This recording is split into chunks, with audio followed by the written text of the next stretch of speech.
Hey guys, welcome back to Medical Coding with Blue. It is Motivation Monday. But before I begin with today's episode, we need to have a little bit of real talk going on, okay? I've been getting a lot of questions lately that can easily be answered by simply going through my videos and typing in whatever your question is, and usually a related video will come up, okay? Please do that before you send me questions, because I've been getting a lot of questions, again, that can be answered easily by going through a video. Now, I don't mind questions. I really don't. I like questions because it lets me know what you guys are thinking. However, if I feel like you're not making the effort to do research, that's not really going to help me help you, okay? You have to be able to do research.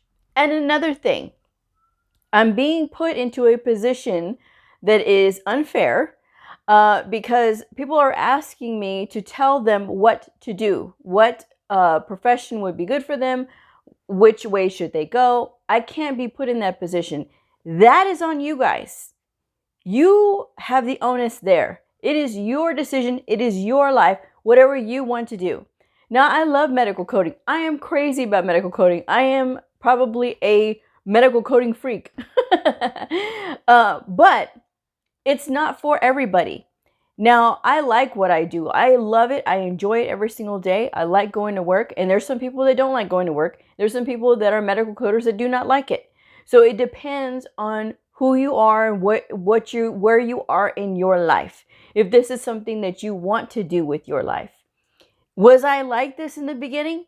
I was very excited to begin this in the beginning. However, this love that I have for it grew over time. I've been in this industry for over a decade.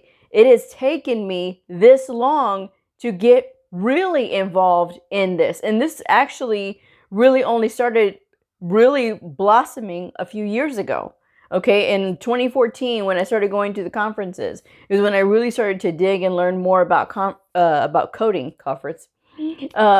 Is when I really started to learn more about coding. So that's when my drive really did start. Now, if you want that same drive, that's up to you. But this takes investment. This isn't something that I just roll out of bed like this. No, this is, I am committed. I am committed to you all, to helping y'all to understand medical coding, to being here and sharing my experience with all of you, and to grow more. That's my goal. That's my motivation. That's where I am. If that's what you want, you got to work for it. I can't work for it for you. I can give you motivation. I can give you guidance, but I cannot tell you what to do. So please don't ask me, what should I do? Should I go this program, that program, this program? Don't ask me, because I can't. I literally cannot help you make that decision, because my decision making in your life when I don't know you is unfair to you, because I don't know anything about you. I don't know your work ethic. I don't know what your home life is. I don't know how committed you are. I don't know these things. And finally, before I get into this list, here's the other thing, okay? The salt and the rub. If you are about to finish your program for medical coding and you're about to go take your certification exam, and then now you're on the sidelines thinking, should I or shouldn't I? Should I or shouldn't I take my certification exam? It is a lot of money, yes, but you can't expect to get a medical coding job without having a certification. It is going to be extremely rare that it happens. I got one email from one viewer that she said that she got a job as a medical coder, and she hadn't even gotten her certification yet. Maybe she had experience. Maybe they just really needed people. I don't know. I don't know what her situation particularly was. But if you really want to get a job as a medical coder, they're not even going to look at you if you don't have a certification. Okay, unless you're in that really rare position like that one lady was. Other than that, if you're going to school for it, you may as well finish it. Why are you going to go through all of this schooling and then all of a sudden stop because now you're worried you're not going to be able to get a job? You're worried that there's going to be an oversaturation of medical coders in the area. All this statistic stuff, it doesn't mean anything.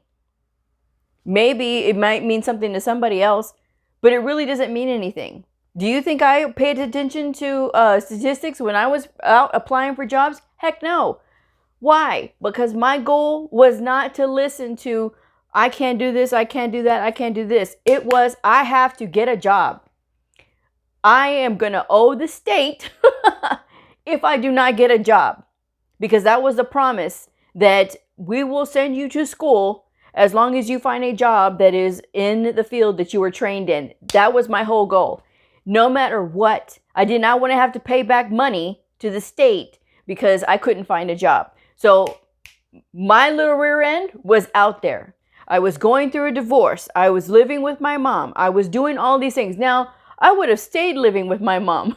My mom was really cool. I love my mom. I miss my mom every day. And she's gone. She's been gone for 10 years. And it hurts so freaking bad. There are days that I miss her so freaking much. And I wish she could be a part of this. I wish she could be part of my videos that I share with you all, so that her inspiration can inspire all of you. But you have to deal with me, okay? I'm the conduit. What I learned from her, I'm sharing with all of you. So think about that, all right? Now, I had to make sure that I got a job. That was my motivation. What is your motivation? What is driving you? That you don't want to be broke? Because I was broke. I didn't have no money. I had no money. And again, going through a divorce and you know, I drove a minivan. Okay, back at the time, I drove a minivan. Why? Because I wanted a house full of kids. Of course, I was going through divorce, so that wasn't going to happen. But then I had the dealership calling me saying, hey, you're late on your payment, you're late on your payment, you're late on your payment. I had to go through that. I had to clean houses. I had to work at a god-awful call center. I had to work at a call center. I delivered phone books. I started bartending. I worked at nightclubs that were not so friendly, okay? I worked at a halfway house. I did all of these things trying to make ends meet. I busted my ass every day for the 2 months that I had to go look for a job. And there was literally no excuse. I could not excuse anything. I had to go and look for a job. And do you think that it was easy for me? No, it was not easy for me. It kicked my butt. Every day it kicked my butt. But I still got up and I still kept going and I still kept going. And then my mom told me, oh, go and talk to the principal of the school and try and see if he can help you find a job. And then he put me in contact with the lady from the temporary agency. And here I was, so cocky, saying, oh no, I don't want to work a temporary job. I want a real job. But I just went with it. Had I not gone with it, I wouldn't even be here. So you got to be willing to take anything and everything that you can. And if you're still looking for a job, or if you're out there trying to find a job and you can't find a job, still work anywhere. Anywhere. Be a waitress, be a waiter, work at a call center, do all this other stuff until you are so uncomfortable that you work so hard and that you find that job. That's all I'm saying. Okay? So I'm just being real with you guys, okay? Do your research, please. Before you send emails to me, I don't mind emails. I want specific questions. I have always asked you guys that. If you have a question, be as specific as possible, but make sure you've gone through the 200 plus videos and just put in there, what is the difference between inpatient and outpatient? Boom. What is the day in life of a medical coder? Boom. What school do I recommend? Boom. All these videos are there, and there's very specific.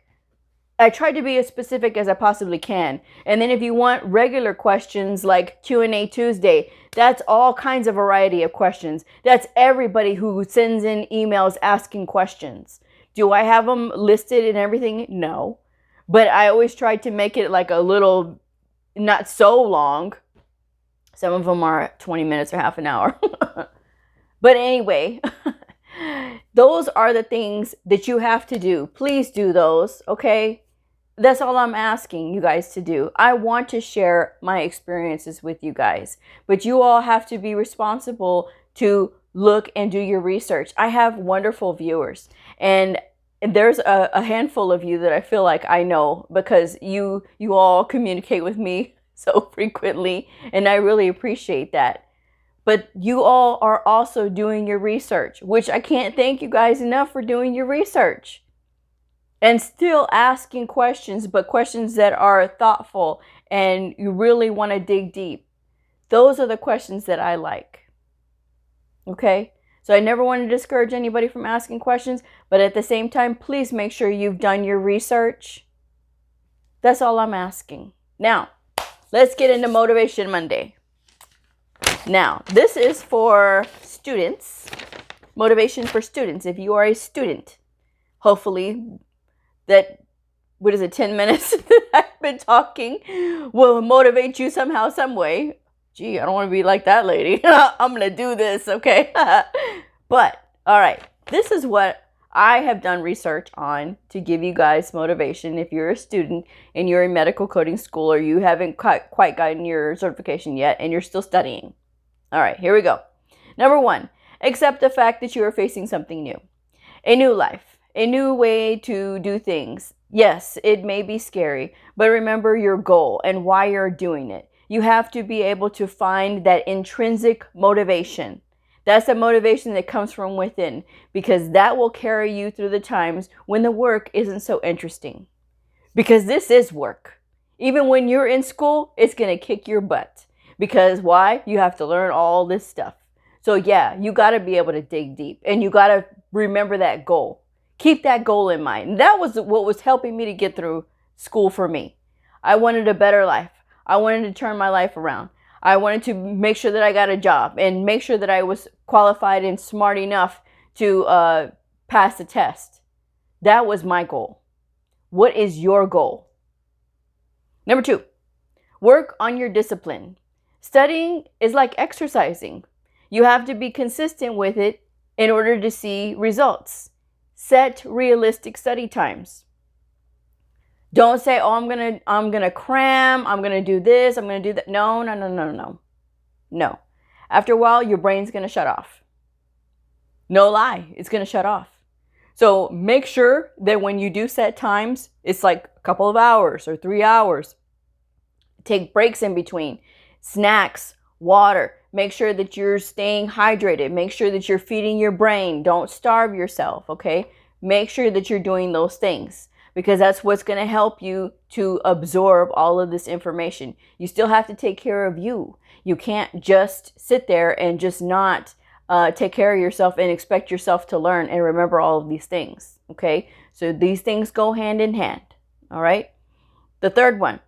You are in control. You are in control of your fatigue, your feelings, of what you're learning, how quickly you're learning it. You are the one that's in control. It's okay to take breaks to combat fatigue.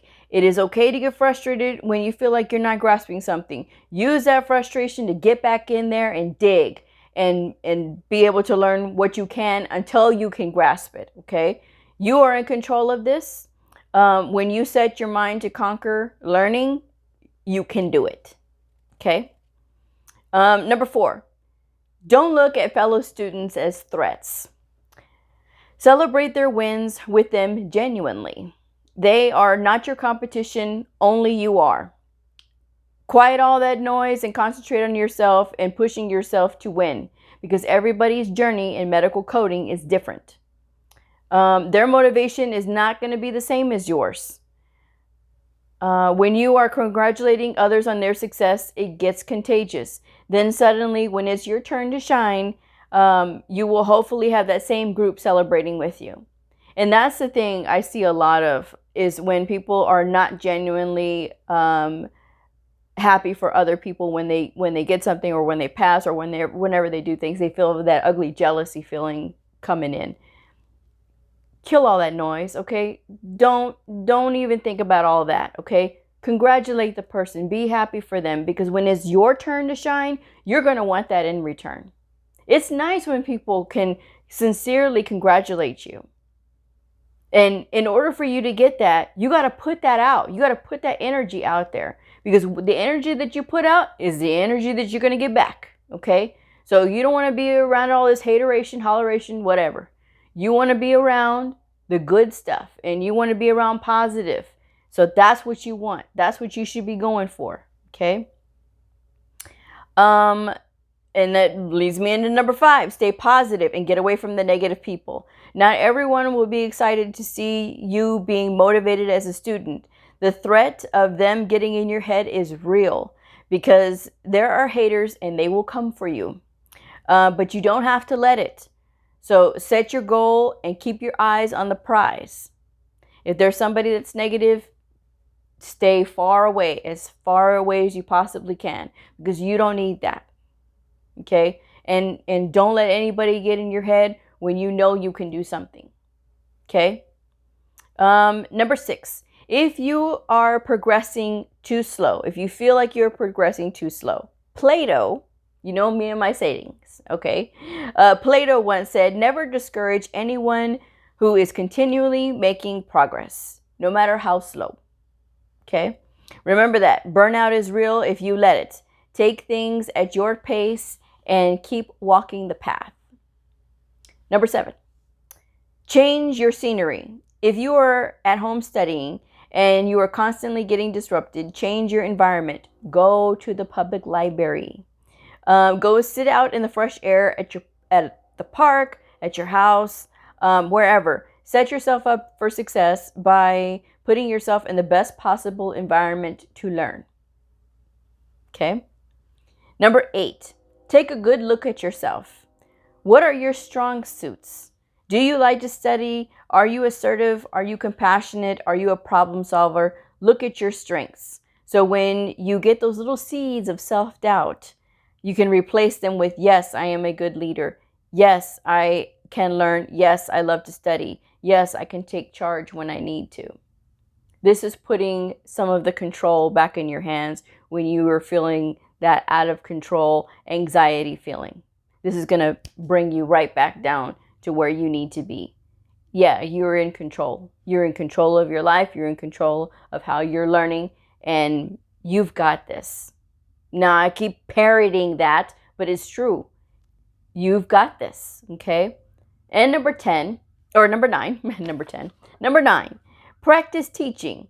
Yes, you are a student, but practicing teaching whatever subject you are doing will help build confidence and stay motivated. Because the more confident you are, the more motivated you are to complete your program. And then take your test and pass your test.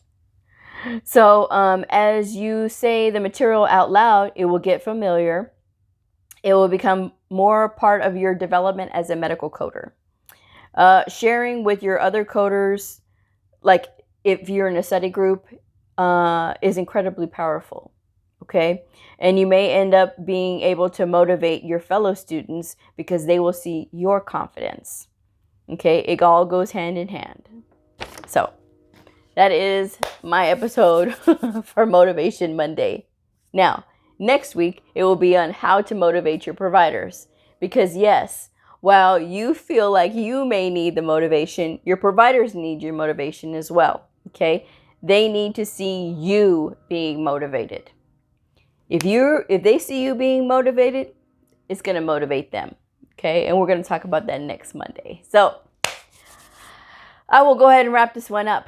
But again, it's real talk. This is just being real. And I mean, again, I am not trying to offend anybody, but if you get offended, I'm sorry, there's nothing I can do about it. All I can just do is tell you that sometimes we need to hear these things, and sometimes we need somebody to be very blunt and straightforward, because hand holding is not going to do you any good. It's not going to get you prepared for when you get out in the real world and you're out there applying and they're going to keep telling you no. The best time to get tough is now. Okay? So I'm going to go ahead and wrap this one up. But if you are a medical coder, a medical coding student, somebody curious about the fascinating world of medical coding, a provider or a nurse, I invite you to like and subscribe and follow me on my journey in medical coding. I will see y'all on the next episode. Bye.